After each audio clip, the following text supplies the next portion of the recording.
E aí, os amigos do meu canal, tudo bom? Espero que sim. Hoje estamos aqui no sábado indo para um Encontro das Versys.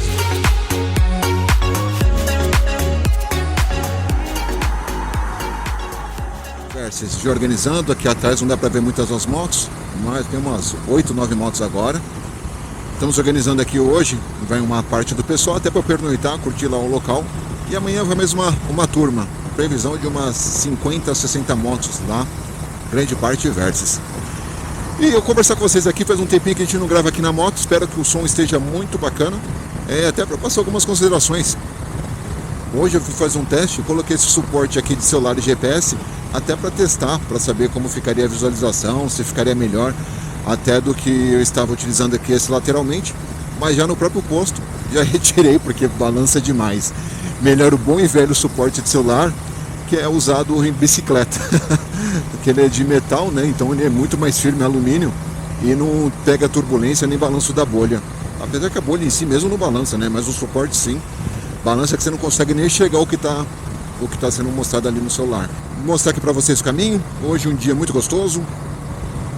Agora está em torno de 16 graus, não está frio, está um tempinho fresco.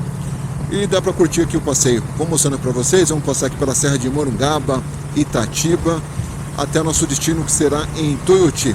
E você, caso queira participar de algum desses passeios, entre no grupo do Telegram, lá a gente conversa muitas coisas além disso, porém você fica a par de todas as informações. Postei também aqui no Instagram, se você me acompanha e segue por lá, siga, tem um conteúdo em primeira mão que você acaba acompanhando por lá também, beleza?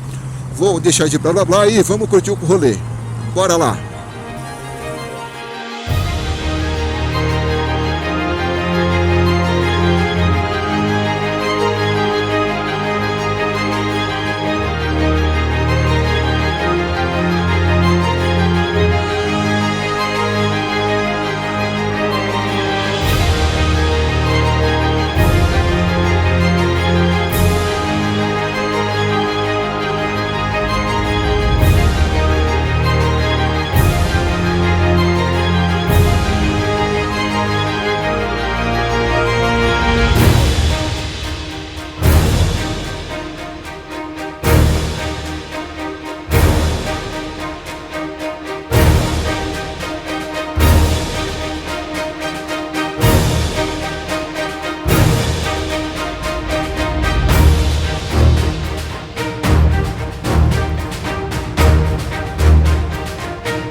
Chegamos, tiramos essa foto aqui para registrar o momento e fomos nos acomodar no chalés, um local muito bonito, muito gostoso, bem confortável e claro, após isso fomos curtir ali a região da piscina, onde passamos a tarde muito boa conversando, descansando e curtindo bastante o local. Para vocês terem noção, alguns desceram até de trator da piscina para a parte baixa.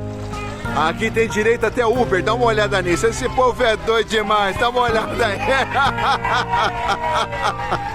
Após jantar na pizzaria da pousada, fomos curtir o momento ali em volta da fogueira. The next day. Pulei cedo da cama para encontrar o pessoal que estava vindo de São Paulo, ali na frutaria Sondom.